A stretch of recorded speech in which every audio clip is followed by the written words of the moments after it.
Full Power TV1. Yeah. Full Amaraka qui est liboso, image kitoko, conception kitoko, émission kitoko. Kitoko. Yeah.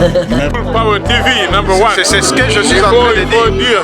Yeah. Full Power TV, il faut aussi ajouter un. Voilà. À la fin. Yeah. Okay, hey, what's going on, people? What's going on, everyone? So, I'ma call you so you can follow Full Power TV1. So, don't forget, go follow him, give him the love. Full Power TV1.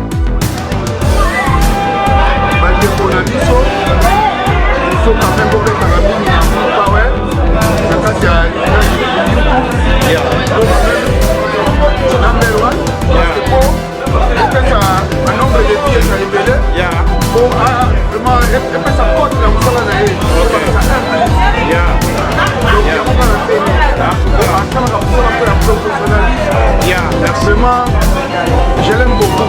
Merci beaucoup, papa. Donc, on peut qu'on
Biloma bozomona neige ndenge nini ekangi mutuka donc badifficulté tozokutana nango na mosalo yango donc eza maseki te.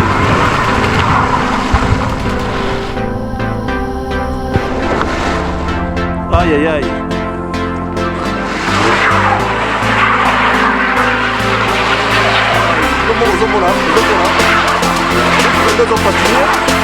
Biloma ndenge ozopatine what is they call it Full Power TV, patron ya Full Power TV.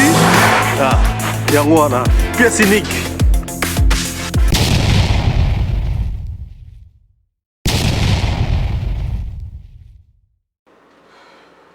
Bonjour mes chers amis de Full Power TV. Donc vous êtes en direct sur votre chaîne d'investigation Full Power TV1.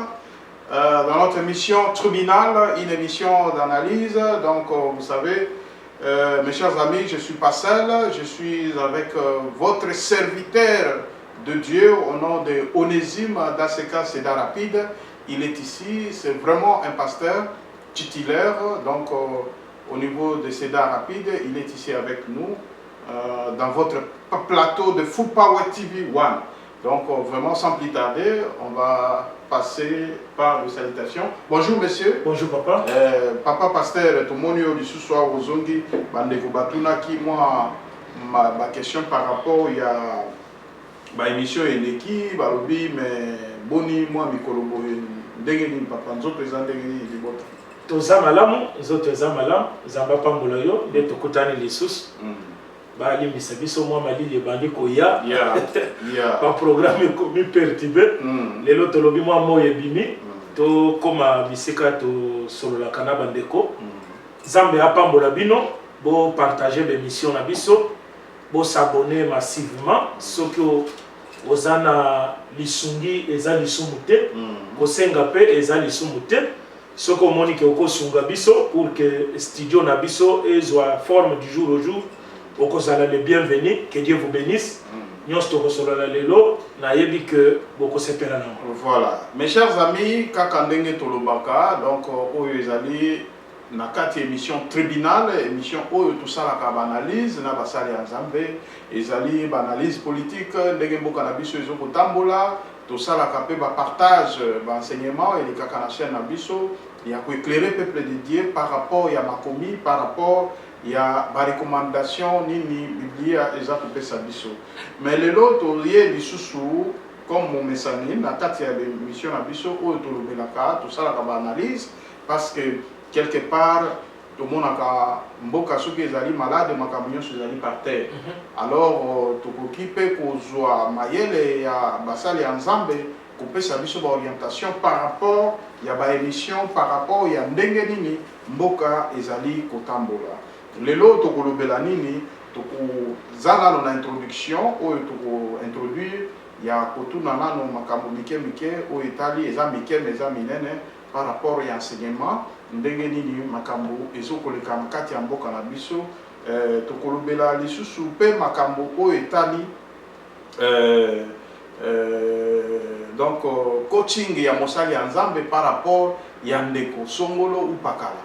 Donc wana tokotia moi point moke na makambo ezokoleka na mboka na biso oyo etali mwasi ya ndeko pe wazali mosali ya Nzambe na kombo ya Mike Kalambai, mwasi na Penya.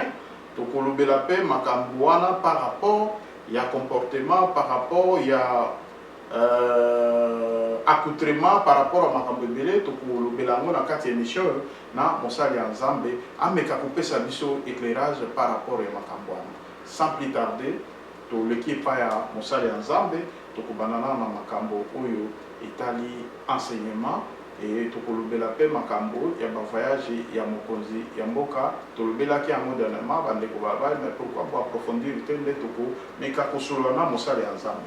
L'homme de Dieu pour tout le cas directement na makambo oyo eza essentiel oyo ezali introduction. Donc na makambo oyo ezokoleka na mboka na biso par rapport ya ba voyage ya mokonzi ya mboka bandeko pe bakomeli biso balobi ke ezali ke mokonzi ya mboka aza ko profiter ayeba pe bamboka mosusu ndenge nini ezoko fonctionner ezala te ke babetela histoire ye moko aza na kati ya masolo. Donc il faut visiter pe bamboka mosusu ayeba ndenge nini bamboka wana fonctionnaka ndenge nini makambo etambolaka bandeko mosusu balobi ke mokonzi ya mboka azoko kende justement pona koluka kozwa ba investisseur po baya kotombola mboka par rapport ya ba idée o mibale ya bandeko bapesi yo ko ekoloba nini. Merci. Par rapport à la question na bango, il faut koyeba que même yo ndenge tofandi na yo awa, mutu moko te akoki koboya kotambola. Soko zana mbongo na yo, soko zana ba moyen na yo ya déplacement, okoki pe kotambola pona ko visiter comment les choses évoluent na ba mboka mosusu. Mais pour ce qui concerne le président de la République, kotambola na ye ezana ba sens mibale. Ou bien alinga ke kozwa ndenge bato mususu bazo sala misala na mboka na bango azwa ba idée azwa mayele pa ya batu pour que mboka na biso ekende liboso. Ou bien azotambola pona kobongisa okoki kozala oza témoin yake na pouvoir ya Kabila oyo uti koleka mboka na biso ezaki na valeur te. Le président lui-même en République oyo uti koleka azalaki na valeur na niveau international te. Tozalaki bloqué. Président de la République a occupé kotambola pour na kofongola ba relation wana. C'est très important. Neti Kabila na Israël. Ba la mayena nte ba mboka mususu babandaki ko occuper yete. Azalaki pe mutia ko banga comme azalaki président oyo bato bazo pesa valeur te azobanga soki na bimi on peut me faire un coup d'état malgré ahumelaki yango wana abandaki kotambola te. Mais un président de la République pour tambola bien même ndenge ngai na zana yo boye il y a d'autres choses nazo zwa ipana yo o ngara zalaki na ngote be relation ezama bete mais soka zo kende lokola ko tambola sans komema eloko na mboka ngai na ko sepela na ngote tourisme ou déambulation wana nde mabe mais soka zo tambola pour créer de bonnes relations na mboka na biso. Nous allons encourager pour eux même na biso eloko mais ce que ça va voyage à kotambola pour na kobebisa mbonga Congo Bon, l'homme de Dieu est l'homme au lobby, c'est très important. Comme on a qui est lobby, en tout cas, il faut que le investisseur et ainsi de suite, pour que qui vraiment ils allaient là comme m'embêter. Mais d'après yo, comme on a qui voyage à Mokonzi, ils ont pour bénéficier na Congo et l'Okonini. Parce que Sali quand même, que le président Zali Mokonzi a battu le record dans le voyage. Pendant l'histoire, il y a le président pendant la carte de la République démocratique du Congo. Le président m'a dit voyager au la Félix Tshisekedi. Mon frère, mon idée de Zaliawa, il faut qu'on y ait que Bible les autres maudit soit Moutou Oyo à maudire Bana Israël. Béni soit celui qui sera Moutou Nabango. Oyebi depuis Mobutu a interrompu l'histoire na biso na ba israélite. Sans vous mentir, Bible les oko qui s'amambala moko. Tozala ki batu sans valeur. Soki Mobutu azala ki en bonne relation na ba israélien. Rwanda kokaki kokobisa biso na étape wana te. Parce que aboya ki bango. Félix tellement qu'il a fongoli porte na batu nyonso. Azali envié na ba mboke belé. Azalaki na Israël, le long de Toloba, azana Rome. Pour la ligne zo tambola ndenge wana, on a besoin bazo benga ye yaka pour na ba relation diplomatique. Un pays qui n'a pas de relation diplomatique, c'est un pays mort. Libanda osa bloqué. Plan ka bloqué boiba. Babukio. Mais par rapport à la relation en l'homme de Dieu, par rapport, voilà, vous allez nous excuser, donc quelque part.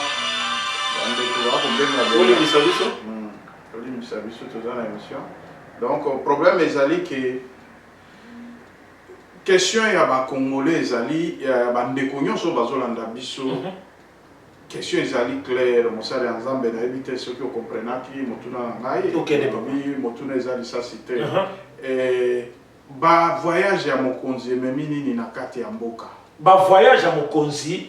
Pour l'instant, actuellement. Pour l'instant, et me met d'abord crédibilité dans le cannabis. Les longs de Tozawa, a outil qu'on soit diplôme en tant que Moutouya Kimia. A outil qu'on peut se félicitations en tant que Moutouya Zopé sa liberté d'expression dans Mboka.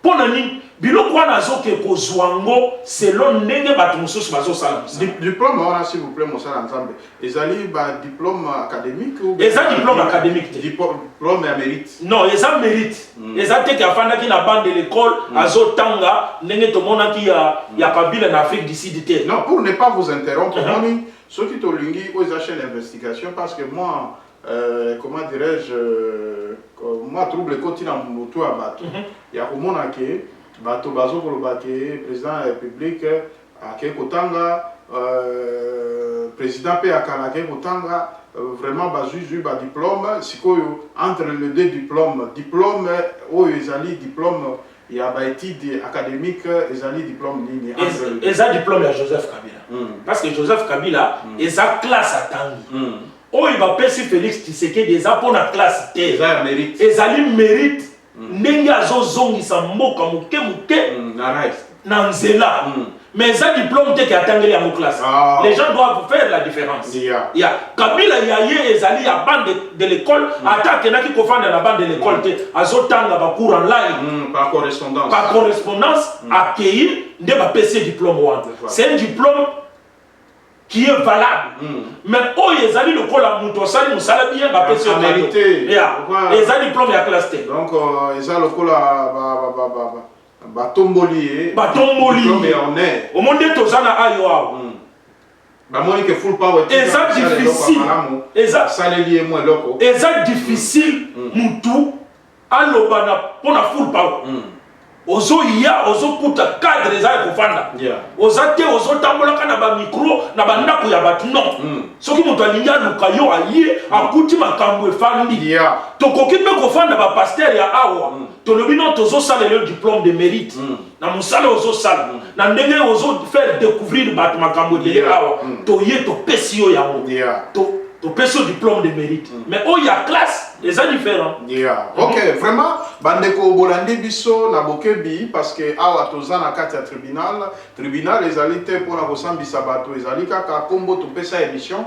OK to yebaka ndenge nini tokoki kosala échange d'idées avec nos invités. Donc c'est ça. Donc rien à voir avec ces pays, Cour pénale internationale, parce que les gens bandeko mingi bazo ko banga koleka na tribunal parce que baebi ke awa tolobaka ke mitif ya kala boko zolango makofi ya sika. Donc mutuna eza lisacité. Donc papa bien répondu neloko wana, vraiment bandeko boyoki mosali nzambe pasteur Onésime dans ce cas c'est rapide oyo auti koloba awa vraiment ezali ba éclaircissement moko ya malamu parce que bandeko bazo kolobake est-ce que Félix Tshisekedi na Kabila baza toujours ensemble makamuna bango nyonso basalaka toujours ensemble bokabwana ezali kaka ba mascarade mais mosali nzambe auti koyebisa bino diplôme wana ezali na eza diplôme académique te mais ezali diplôme ya mérite.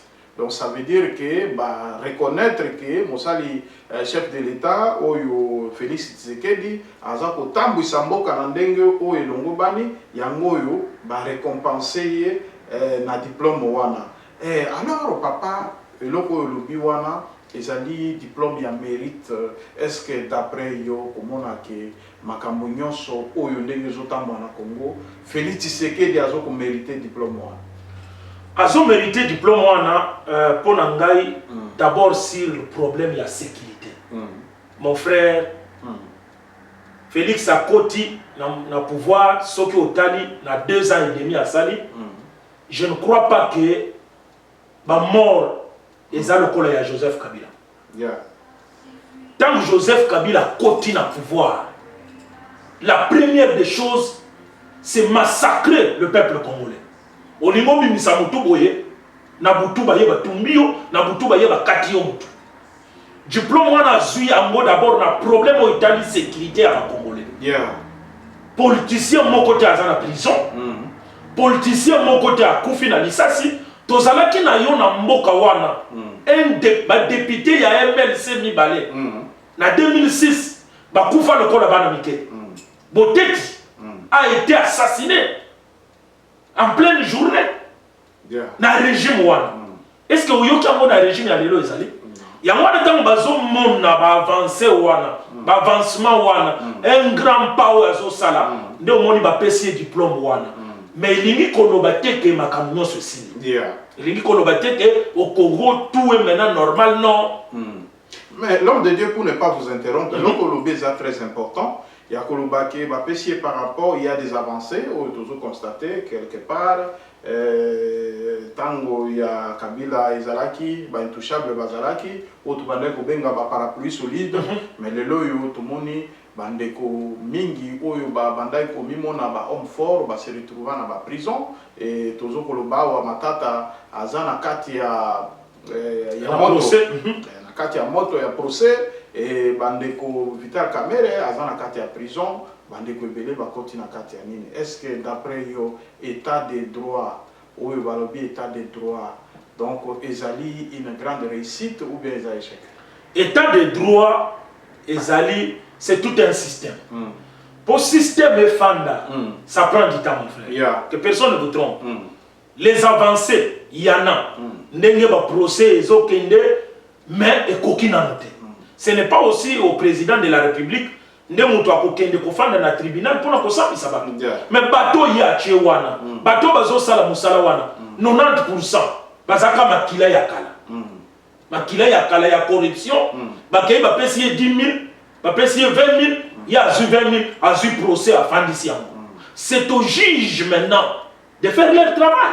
Bon, si que papa et loko tikoloba wana ezali vraiment important étant que mosali nzambe tango oyo yo zokomona ke makambo ezo salama baristation nous parlons de l'état de droit et consort état de droit et lingi koloba ke il faut ko longola ba loi mosusu na kati ya mibeko ou bien ko tambola vraiment tout en respectant ba mibeko ya mboka. Bon, mibeko ya mboka il faut pas respecter yango de A à Z. Et ça peut na ba mibeko mususu ba votaka yango par rapport à la pression. Bazo voter Mubeko loi que un ancien chef de l'État va poursuivre après mandat. Est-ce que Mubeko a un se fait là? Il a volé, il a tué, Mubeko a été fandi. Mubeko a un pouvoir de sikaye. Il faut pas le moulin. Mais si autant Balongoli a monté, ils sont toujours en action. Ils sont toujours en action. Ils sont Mubeko à Mabé. Ils sont Mubeko à Mabé. Donc on dit Mangote. Est-ce que vous avez reconnaître que dans le Congo, malgré l'état de droit, il y a des arrestations arbitraires? Des arrestations arbitraires. Et ça, le Kambouta, le président de la République, ministre de la Justice. Bon, un instant. Nakozong Sao, mérite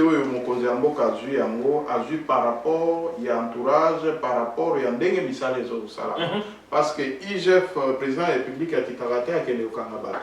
Et le président de la République a été pour enquêter na bakati ya ba détournement ezo salama na kati ya ba mina biso ba mbongo ezo ko tambola ba détournement na caisse ya l'État, trésor public ainsi de suite. Donc ça veut dire que ma cote nyonso ya ba collaborateur ya monde ezo ko sala force ya président de la République. Alors comment on a quelque part batu oyo baza ko faillir na ba mission na bango oyo bazali ba collaborateur ya chef de l'État et puis batu wana bazo ko continuer coopérer ko sala ba biloko oyo eza ko toucher même na valeur ya bomoto ya président ya République. Yo ko kolbani. Oui, papa. Le président est indifférent. Il ne parle pas, il ne sanctionne pas. Tant que j'ai diplôme, il y a que ma camion se coquille. Parce que nous pleurons tous les jours ici. Nous avons un téléphone. Ils ont les caca ils ont les caca parce que ça ne va pas. Mais c'est déjà un pas. Bino bateau et bosawana. Bapesi ba responsabilité. Travailler pour notre pays. Obama, Trump, Biden, a coquille kolongwa, kunate, aya kotana makamuna ayowa, ya sécurité ya ayowa, bah ya sécurité bazali. Quand le président de la République vous a donné le poste là, mon frère, aidez-lui à travailler. Aidez-lui à travailler. Dès quand on est là, il y a un jour où il y a un collaborateur. Bon, question Nangaï, ils ont répondu. État de droit. Ils ont tambola engebene mibeko. Ce que le lobby état de droit ils ont tambola engebene mibeko et lobby. Et na yebission oui ou non, c'est-à-dire que n'a pas comprendre ma camouté. Dans le sens de quoi? Même quand on dit l'état de droit, tout ne sera pas rose à 100%. Mais il y a des avancées. Il y a des avancées, mais pour continuer à mettre pour que ma camouté soit bien. Ba faille ezali voilà mutoko yazate ba faille ezali mais bino bato ba tu place wana prenez la responsabilité de votre travail qu'on vous a donné pour que makambo kende liboso mais toko lo bateke à 100% ezabien non bon nako tangelo élément moko parce que biso tozana 4 chaîne d'investigation tozana tribunal OK tozana ba élément mosusu to tirer infractionnel par rapport il y a non-respect, il y a état de droit, par rapport il y a la pratique moussoussou. Admettons, tu peux ça va cas et belé, mais tu peux citer quelques cas. Quand il y a Vital Kamere. Ce qui te tali kaneti il y a Jacquindal. Ce qui te tali sur le plan juridique, juridiquement parlant, ils ont mis beko oyo kolobake. Normalement, moto azwa mandat d'amener, il faut pas procéder par des invitations. Première invitation, deuxième invitation, troisième dégoya dans mandat d'amener.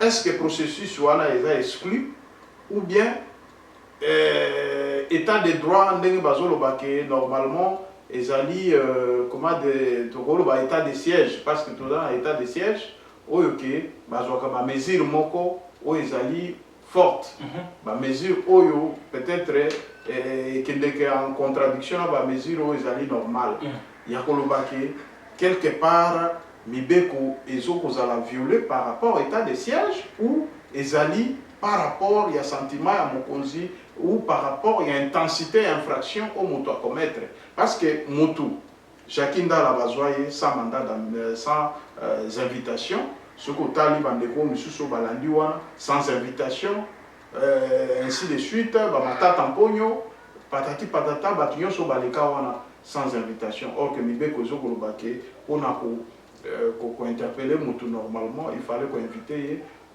première convocation, deuxième et troisième dès qu'il y a un mandat de nini. Processus wana pourquoi ils ont respecté te bato ba komi au-delà ya mibeko ou bien zalini. Non. Au tangi bakami balé. Il y a Jacques Ndala, na il y a Matata Mpogno. Il y a Matata Mpogno procédure les a respecté. Matata Mpogno ba yaki kozwali lokola mwana mukete. Voilà. Matata Mpogno ba tindela yé ba invitation ebele. Mais mutu makasi na yé. Alingaka cha lolendo parce qu'il était premier ministre. Aso kanisa ke toza lisusu na pouvoir ya kala. Et bongo mbuma. Mbuma ça veut dire Mutu alobaki to beta mbuma. Yango wana nazo koma place wana. Mutu alobaki ba ko beta mbuma. Na Jacques Ndala ezali fragrance. Ngana ça juriste. Ouais, je comprends. Ça juriste. Je comprends de l'autre. Mais ba sala qui fragrance. Nous avons perdu quelqu'un, le Kolaka Jombo. Batu babanaki kombe na seka Jombo à mort. Bazali klikwana. Ka Jombo akufi. Au lieu de ofanda nye, azobima publiquement. Koye di saba jeune ensemble. Que tozo kende ko visiter Docteur Noël Chani. Et salaki ka ya fragrance sur la menace de mort. Yo sala droit biloko wana ezo senga lisusu ba convocation te et ça dit flagrance vous l'arrêtez d'abord vous le mettez en résidence surveillée flagrance ngo ezali justement pour na kaka bato ya opposition parce que totala ki awa tête pe monene ya kati ya IDPS na kombo ya bato ngo ta mosusu na bakabuya ba Augustin Kabuya ou mosusu nani oyo nani comment il s'appelle voilà le nom m'échappe encore donc oyo alobaki excitaki ba militant pona ko sala désordre kolobake biso pe na kati ya IDPS ce bâti toche donc tokolakisa bango alors ba invité ye na kati ya justice mais normalement tout le monde a dit c'était un scénario où tout est pour une émission il a dit non il s'est défendu mais batuyon se peut se défendre pourquoi kaka défense na yende ko kozala normal wana ezali kaka ceux qui na kei musika pour na kotala ba infraction ceux qui totali na kati ya IDPS comment bandeko baza ko se comporter ezana bandeko mususu balobaka mondele alekiawa dans un groupe balobaka mondele aleki ce que olandi na quatre émissions on a ba injire ba makambandenge na ndenge mais baza impuni donc ça veut dire que quelque part to pesa bandeko bazo kolobaka justice ezali instrumentalisé par rapport ya ba pratique bazo ko privilégier misusu bazo ko nini tout ça là qu'est-ce que vous pouvez nous dire c'est au juge de faire leur travail mon frère mais le juge si le juge a des penchants vous croyez que tokoza vraiment un état de droit équilibré nous ne voulons pas de ce pays là un pays de juges penchants nde iloko ngai na yo tozolela wake biloko wana ifo elongo neti na mboko tofandi na yo juge aza penchant oui awa mibeko mibeko bino bato boza na responsabilité wana kokende na ba penchant te même président de la République avant comme président alobaki que soki ngai pe na sali erreur bakanga ngai mais papa soki tozongi nano na ndeko oyo Eteni Longondo ayibi mbongo a détourné mbongo bakangi quelque temps après tobayi tokolakisa ba vidéo wana tokotia ba vidéo parce que bandeko pe balanda ba comprendre eloko nini oyo ezokoleka parce que tokokoloba donc dans le vide il faut ba preuve. Est-ce que vous avez que quelque chose ma pratique wana ezo fragiliser l'état de droit ya komona ke il y a deux poids deux mesures, il y a une justice pour l'opposition, il y a l'injustice pour il y a une justice pour le pouvoir en place et l'injustice pour l'opposition. Vous ne voyez pas ça? Selon Batu ya mibeko bazolo babo. Soki bakangi mutu na problème ya muibi. Toyoka qui était Longondo a eu 6 millions de dollars. Dans les 6 millions de dollars, ceux qui va si bakanga qui a sali à 3 jours, a yebisi batute oui, na yibaki mbo, et ça place boy, et ça place boy, et qu'il y a des traces, pas comme bimisa mutuana. Na yebite ceux qui va bimisa qui est pour n'endenge wan. Mais ceux qui allaient que mbongo yibami, a zongisi angote, ba bimisi na le kuta. Moi je n'accepte pas ça. Bon, toi le bac et là pour la hypothèse, voilà surtout le but que toi adopté en mot que moto, à l'objet que voilà na ibaki na ndemi kozongisa. Est-ce que basa la capé au valobaka comment dirais-je ba saisi conservatoire. Donc ça veut dire que moto akoki koyiba batali biloko na ye ba estimer valeur oyo ko pesa ni tout ça bakangi biloko toyoka ekomo côté pour la makambo ya biloko ba bien ya eteni longondo ce qui peut tozongi na makambo susu ya kotala ke quelque part au bande ko bazolo ba ke justice instrumentalisée ya komona ke moto oyo yo o reconnaître ndenge lobby soki o supposer ou confirmer te ou affirmer peut-être donc c'est pour dire que o supposer que soki azali moto ya ndimi bambeba na ye quelque part bakoki pe corrélation mais en procédure parce que une infraction commise jamais bakoki ko tika yoka ka boye ni tout ça là il faut s'assurer que quelque part bakoki pe ko sala ko récupérer ba bien na yo mususu ya valeur de façon que et garantir que makambo kutamba ndenga malamu mais na acte ya komona ke ministre Tene Longondo aza ko bima na victoire accompagné par les militants de l'UDPS. Donc et sur le belo eloko nini et ça te ke kolobake et ça eloko na biso en tout cas moi na mokonzi akota ka boloko te biso to ngai personnellement yo personnellement te par rapport à ndenge tozolo par rapport à ndenge tozolo ba nous ne sommes pas contents ce que zali que il y a un problème et que ba bibisi tant que les kambwesini na muté na muto ba bimisa ki wani fo ba kamba yi azana liberté provisoire mais liberté provisoire célébrée. Ça montre que les liberté provisoire. Nous voulons l'état de droit. Nous voulons l'avancement de notre pays. Tolingi pe un jour to fandi boye semaine sili. Petit frère pas ben yo na Congo bien.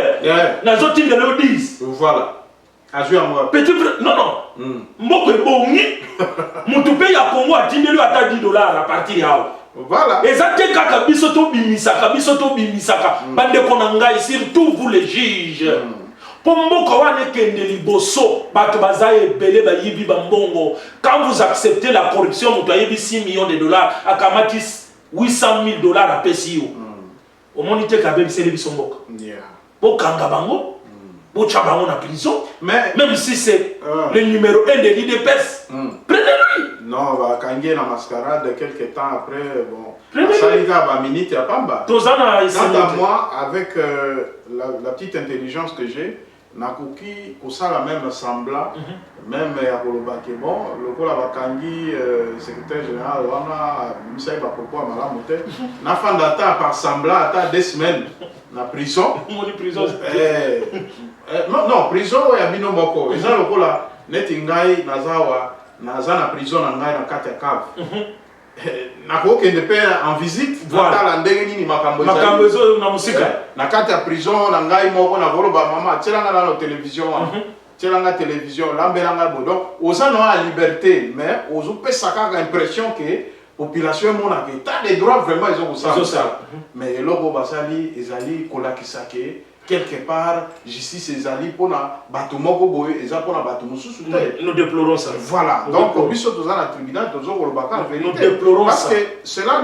n'empêche pas que tozolo bawa ba avancer ezali makambo malamu ezali tokoki kopesa exemple net ya gouverneur Gentili Ngobila vraiment nalandi bandeko mususu koloba na ba télévision par rapport ya misala oyo gouverneur azoko sala voilà donc ezoko monana ville comme propre biloko oyo ezalaki ko sala désordre ya kati ya nini ekomi ko diminuer donc nous jetons de fleurs tolobaki makambo état de droit ya président de la République totikala komona teke baparapluie solide bakota na prison mais sikoyo baparapluie solide bakoti mais ntango oyo tozokomona biloko wana ezosalama na baproche oyo ya président te oyo ayeba centre oyo ayebalavaka bango oyo ayeka bazalaka na raison eteni longondo ayibaki andimi azongisi mbongo emonani te finalement toyebi pe te soki azongisi mais soki azongisi fo eza public parce que ezalaki c'était une affaire publique donc il faut bato bayeba ke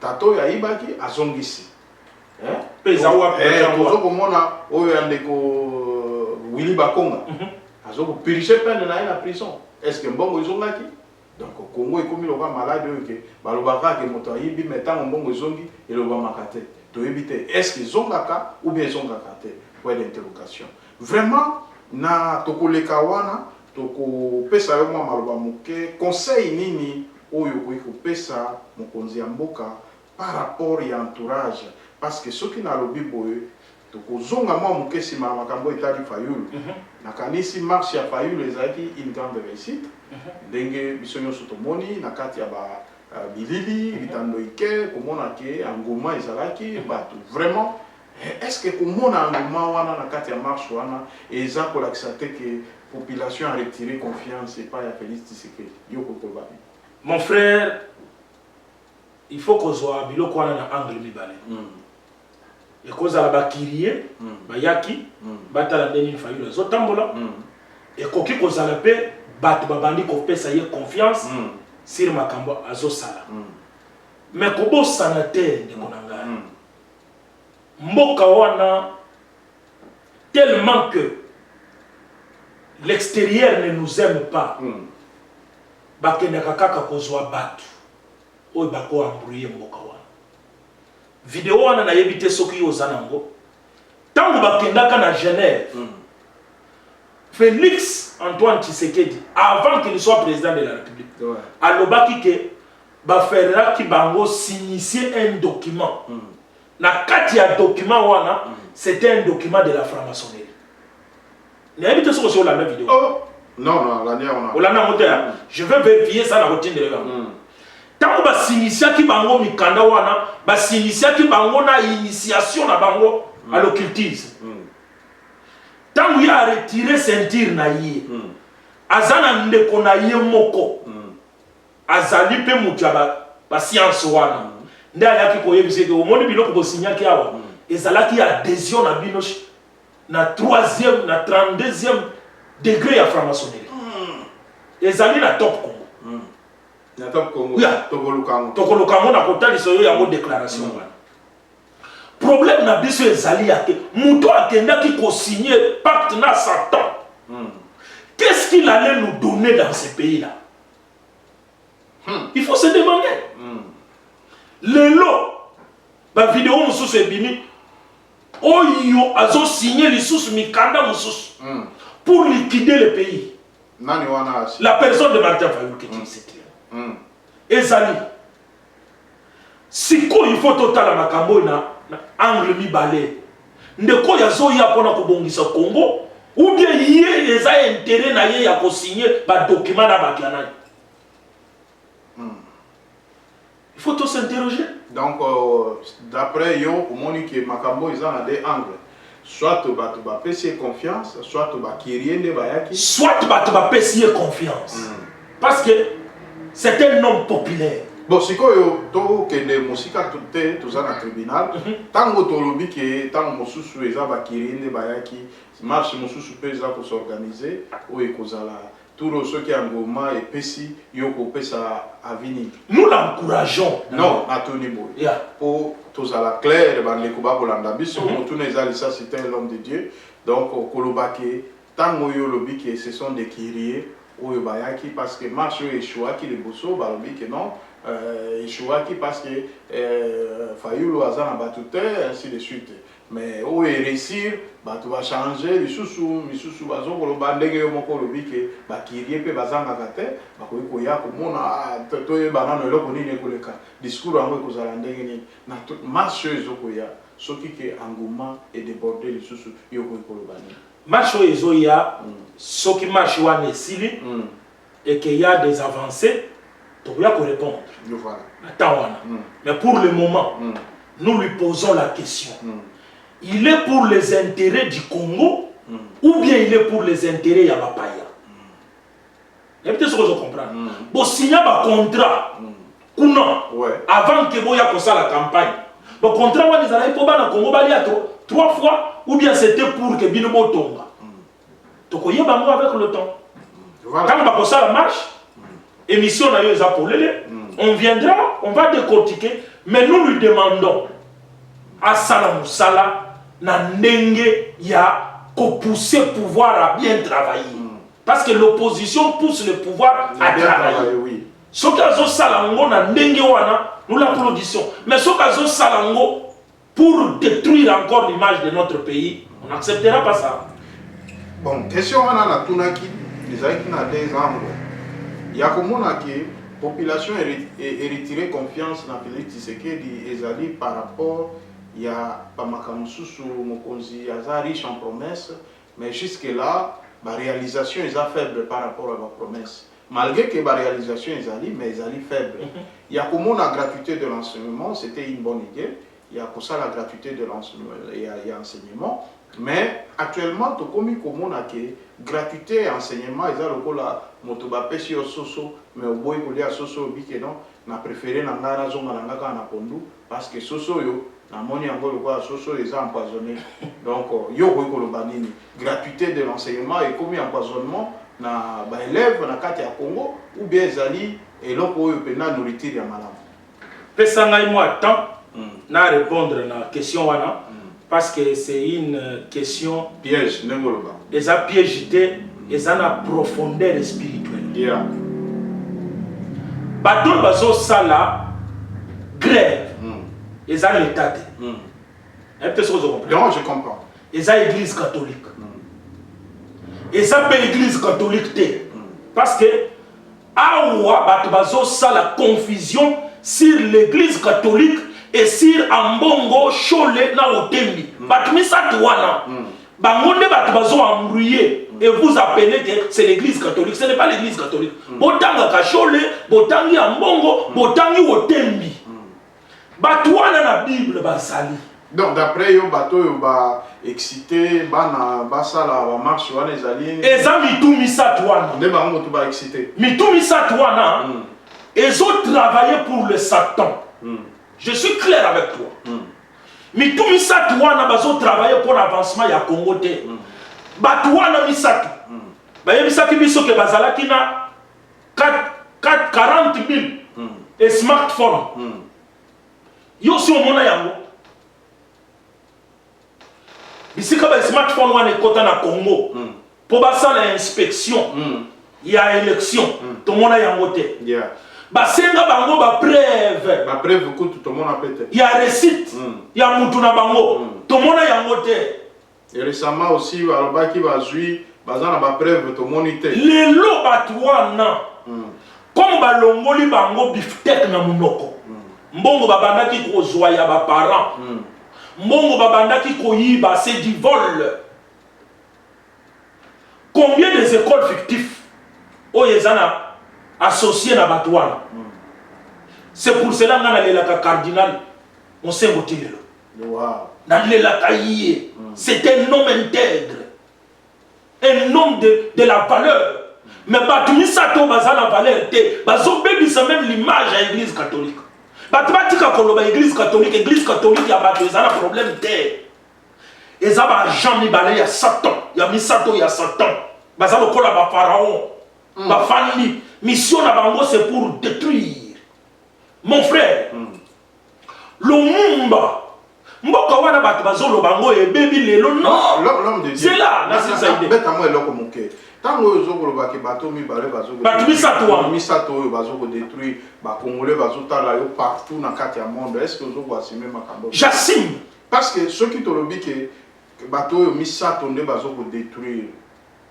Yo moko fande a ozo ko la bande ko na ba téléphone. Donc ça veut dire que actuellement na ndenge obiso otika Congo, na ndenge au Congo ezali, na ebisio que tozo ko s'enfoncer encore na kati ya trou.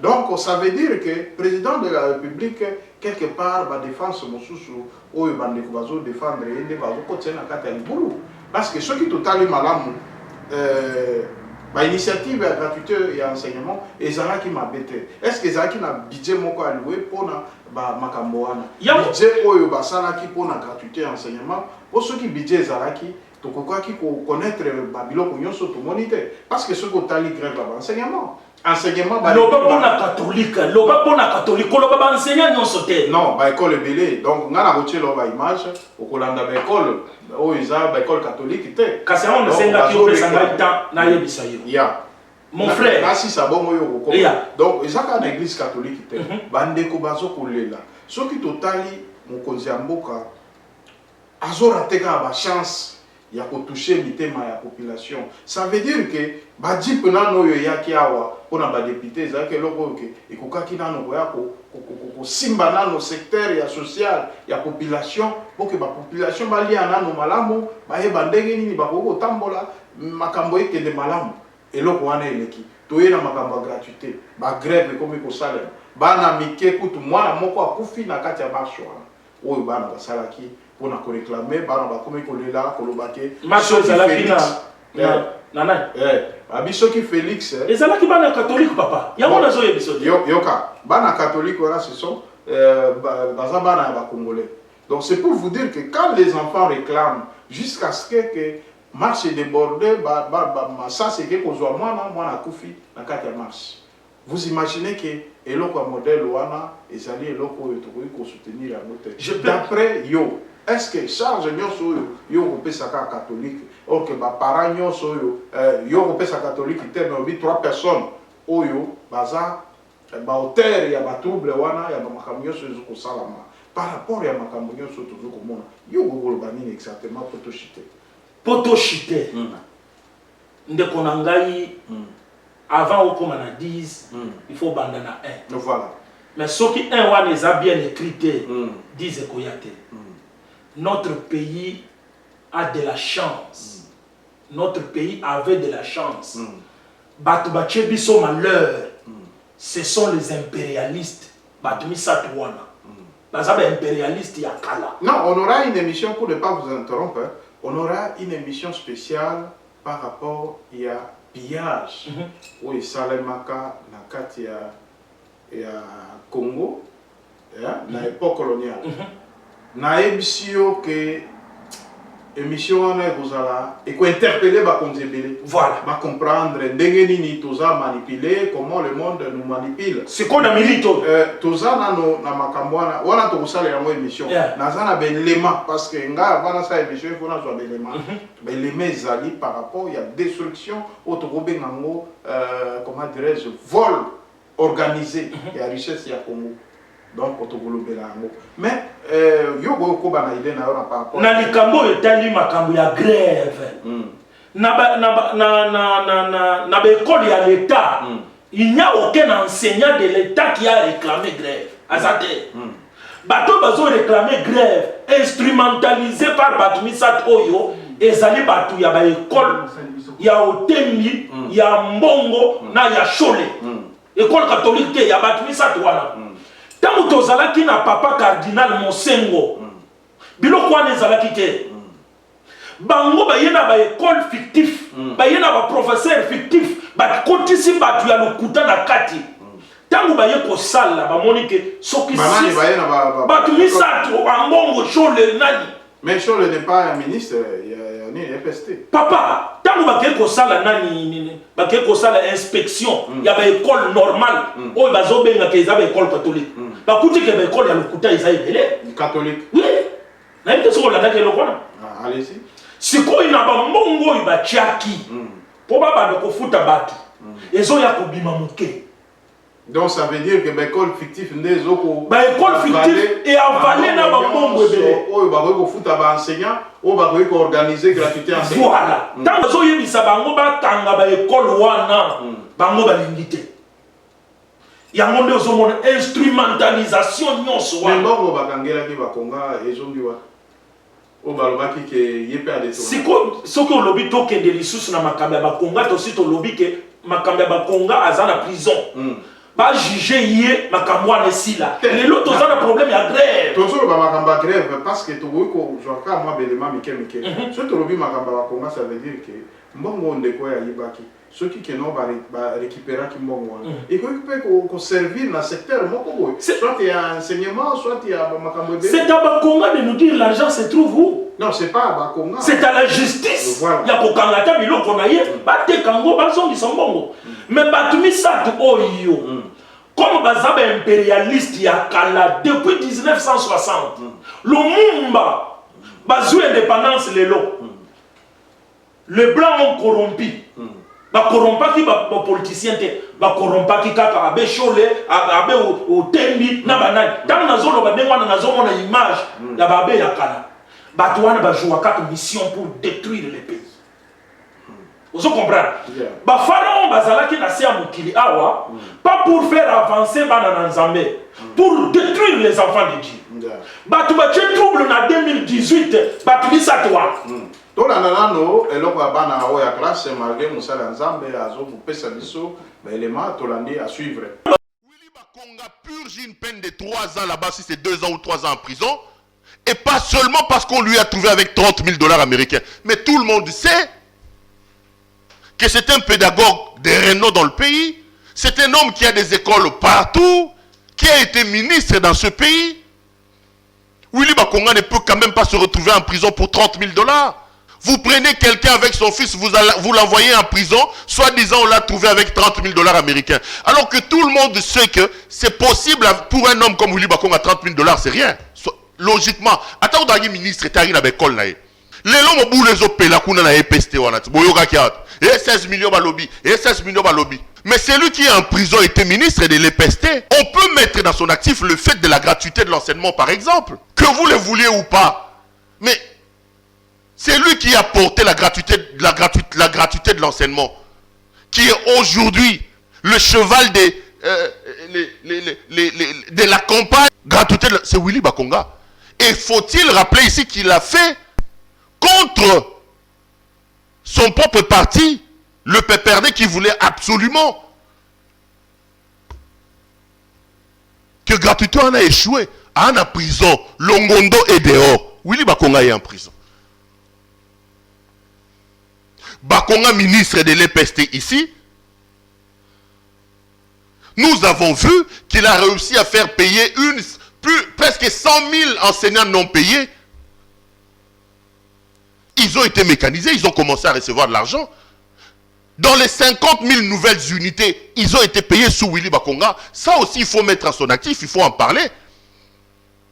Il a amené un certain professionnalisme dans la main, parce qu'il était dans son bain. Je ne suis pas avocat de Willy Bakonga. Je ne m'explique pas. Katou Matoubouna, sur qui pèse des soupçons de milliards. Nous étions avec vous en 2019-2020.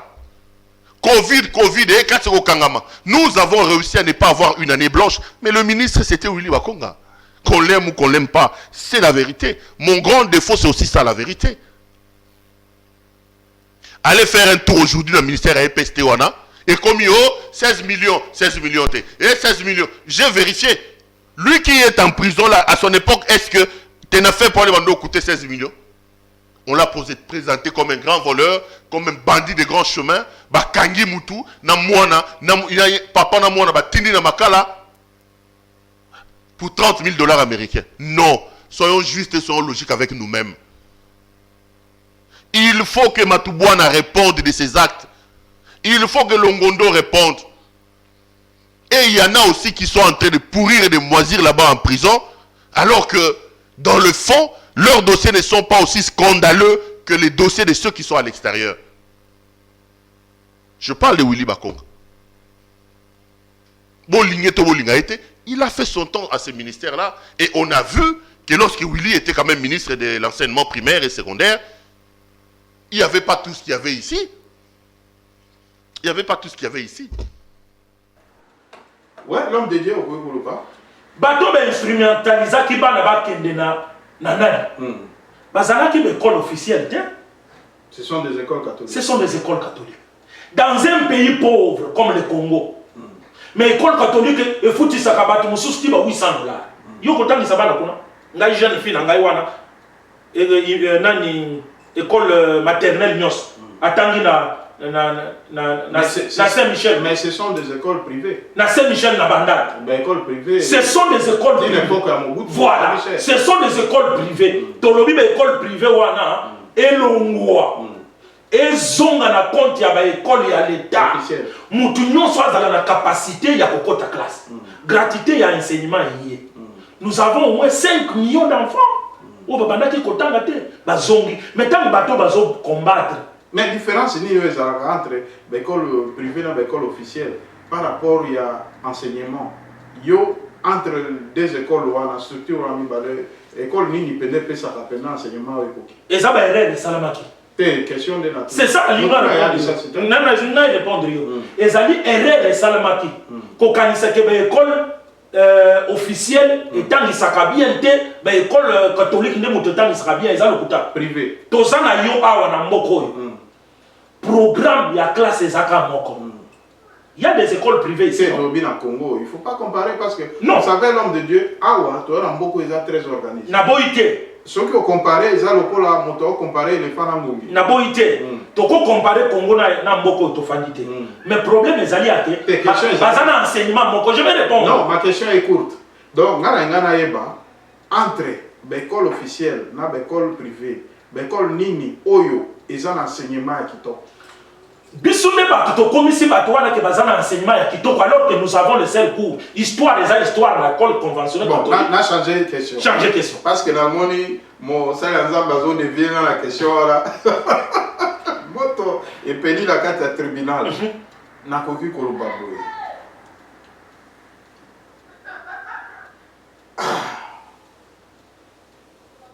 École officielle. Pourquoi et ça la kake bateau nyonso batanga na école officielle mingi bazala bien rémunéré. Mais tandis que dans l'école privée au bisuto yebi au moment un professeur aza bien payé, professeur aza na makambo mbinga mbingate ni tout ça là l'école privée généralement na ebité bandeko ba Rolanda biso boza na République démocratique du Congo boyebi na l'école privée comment ça fonctionne. Moto pena un parent responsable na kati ya Congo a préféré que à côté ça mwana nae na école privée que ceux qui azana makoki ceux qui azana makoki te ya mwana etinda ba parents que makoki ezalite na que le côté c'est une école à l'état parce que nazana makoki te mais moto azana makoki azako songer na éducation instruction ainsi de suite il y a bien pour mwana nae a kolinga toujours à côté c'est une école privée est-ce que wana ngo bani problème des alaki ke la faiblesse de l'État. Bon, nous avons nos questions pour la troisième fois. Yeah. Yo, pasteur Onésime, aux en Congo, aux en Monsolo, ok,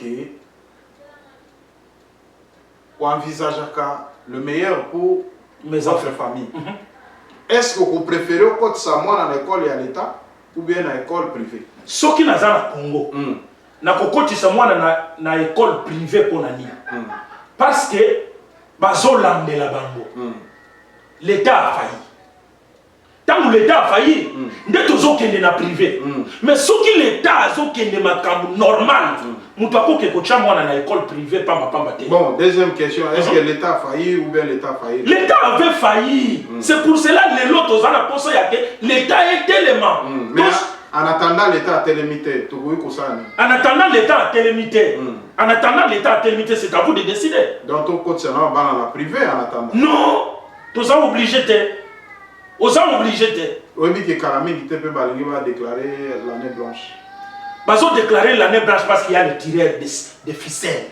Ils ont tiré ficelle Bazali. Hier il y a eu une réunion quelque part, je crois lundi beaucoup les autres. Peut-être que vous avez l'information. L'enseignement, l'enseignant va faire une réunion na Congo. Alors j'envoie une histoire comme ça. Je crois lundi les cours vont reprendre normalement. Bon, ça va. Vraiment, bandeko, moi, je suis là qui pour l'enseignement parce que si on voit les États-Unis, nous avons un souci avant de nous suivons tout. Nous avons les États-Unis, nous avons des informations sur en temps réel d'une manière où nous avons une idée. Mais comme si nous avons bon, tout le monde qui est l'importance de mais toutefois, nous avons vraiment bateau, non? information sur le monde et la biso donc à la seconde. Donc ça veut dire que bandeko nyonso abonné à Full Power TV 1, bandeko bo s'abonner massivement à la chaîne Abino Investigation, chaîne ya Valère où est tondi programme belé au tozo sala kaka pour tout ce pays Abino na kanisi bolandi maloba mosali ensemble ndenge to ti kosola na ye parce que awa tozo sola étant que des Congolais. Parce que yepe azali moto azana libota azali moto yepe azali sape batu na Congo alors tozo ko sala ka analyse pour toyeba eloko nini ezokoleka vraiment en gros pour finir na ba collaborateur ya président de la République wa lekaki alobaki ke azolukata 15 personnes au bako sungaye. Est-ce que Félix Tshisekedi, étant que président de la République, a se retrouvé dans le même problème? Azo se retrouvé dans le même problème. Les collaborateurs, la majorité, bazo aidé. Voilà. Nazana Ndekomoko a salaki émission sur Makamboka ko ya enseignement. Motomoko ya présidence a bélier pour nous intimider. Oh non, vous voyez, biloko wana tolini a voté. C'est-à-dire que ça c'est un mauvais collaborateur. Moutiabo il faut qu'on dénonce et qu'on bengala ye place wana. Sikoyo eloko ya modèle oyo ndenge moko lobi ke ba collaborateur nde bazo inisa mokonzi ya mboka quelque part ya komona ke engouement ezo kosalama na ba manifestation na ka ya payo alobi ke moto to tiaka espoir ezalaki Tshisekedi voire même biso nyonso to yebaki ke Tshisekedi logo azali Congolais vraiment tozo ko espérer na makambo début ya état de droit ndenge makambo yaki to sepelaki nango mais to komona babiloko ya ba secrétaire général oyo babiloko ya ba eteni longondo babiloko ebele ekomi o décourager bato ya komona ke président de la République aza na entourage ya mabe bato bazosunga ete au contraire ekomi lokola la justice ya deux poids deux mesures chasse à la sorcière. Donc ça veut dire que bazokoluka kaka bato oyo ya opposition nde bakotaka ba prison oya bango muke babimi ndakolia ba fufu bakende kolia ba fufu. Ça veut dire que justice est comme instrumentalisée na maman Olive alobaki bato balobaki awa ke maman Olive aza na lesion ya kopesa bato te mobali na ye asalaki nini pendant batemps azalaki. Donc moto nyonso etable congolais aza na droit ya kopesa vie na ye. Oui, obligatoirement. Ezali mabe te. Là où ça ne marche pas. Lelo oyo tomoni ke congolais soki na ba tendance ndenge makambo tozomona ke congolais lisusu aza lisusu na confiance makasi na mokonzi ya mboka te voire même l'extérieur bato bandeko ebele baza dessus na gouvernement oyo baza dessus na makambo ndenge ezoleka yoko ekoloba nini? Qu'il fasse l'effort, c'est lui qui a le pouvoir de nommer et de révoquer. Ce que nous avons rendre mauvais service. Rendre mauvais service. Il peut le mettre dehors. Atika ba sentiment, il y a que tel est de Moujmaï, tel est de Kananga, tel est de Montribi, tel parce que tu fanda ki na ye na Belgique, kopé sa bango misala parce que vous êtes na bango Belgique. Non. Prenez les gens compétents. Le quoi la Gilles Alingé Tewana. Balobi que président c'est comme Mikilisé. Mikilisé donc président c'est comme il va Mikiliste. C'est ça. Ndé no kungai ayo tozo boya. Tango yo zo zwa kaka bat parce que. Est-ce que yo posa d'accord en information avec la présidence est Mikilisé pour l'instant? Nous refusons ça. Nous refusons ça. Un Mikiliste qui vient à la présidence pour détruire. Na Gilles Alingé qui noie. Qui est en train de construire. Qui est-ce que nous allons donner confiance? Mikiliser ou bien Kinoaniser? Tu repères ce Kinoaniser, Mikiliser. Qu'est-ce que Mikiliser? Ce qu'on y a la bêtise. Qu'est-ce que bon, si le conseil nous repère ça na mokonzi ya mboka ndenge ya Mikiliser présidence. Président de la République. Ozomona te que façon ya Mikiliser yango ezoko memaye na chite kolongwa na confiance à la population. Nous vous soutenons, mais là où il y a le mal, nous parlons. Parce que ngana na oya ko ata mokolo moko te na ko senga fufu e pareil. Bisika makambo eza bien, tolobi bien. Bisika eza mabe, tolobi mabe. Bato ba pesa ki yo confiance. Pour dire que notre pays va se développer. Mais ce que vous avez que bato zo travailler na bango, ça ne va pas. Mettez-les dehors. Pambaté, tu vas payer le pot cassé. Yeah. Okay. 2023, c'est dans quelques jours. Vraiment. Le peuple va décider.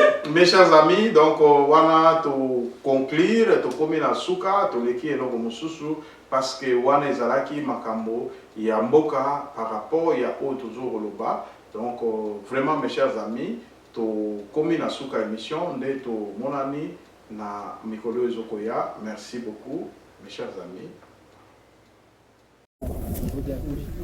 On est en train d'assister à quelque chose d'extraordinaire. Quelque chose de surréaliste. Quand on dit qu'on est indépendant, on doit quelquefois s'interroger si c'est vrai. Nous sommes à Kamituga. On est venu pour voir la mine.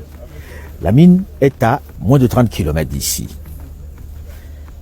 Mine non autorisée, exploitée par des Chinois. Personne ne peut mettre un nom sur la société chinoise. Par politesse, le ministre des Mines provinciales a appelé les Chinois pour leur dire on vient chez vous aujourd'hui. Vous savez ce qu'ils ont fait? Ils ont fermé les portes, ils sont partis. Ici, c'est le trafic d'autre chose, sauf que c'est plus soft. À vous, jeunes, de ne pas laisser faire. Ne vous laissez pas faire. Nous nous sommes laissés faire. Vous ne devez pas accepter ça. C'est inacceptable, tout simplement. Aux autorités congolaises de prendre aussi leurs responsabilités. Ça ne peut pas exister. Derrière nous, il y a un ministre des Mines provinciales qui est avec nous sur le tarmac, on ne peut pas bouger.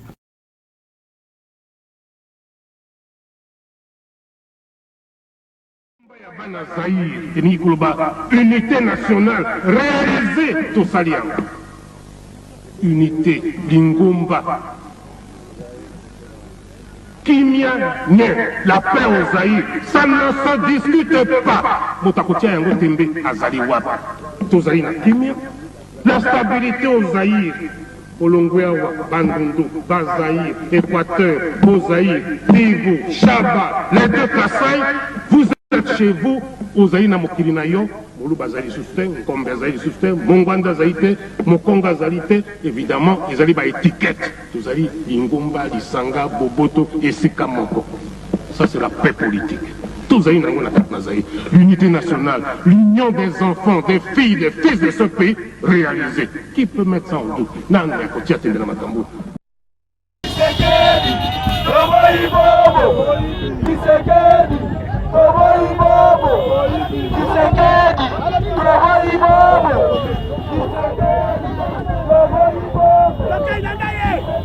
Okay.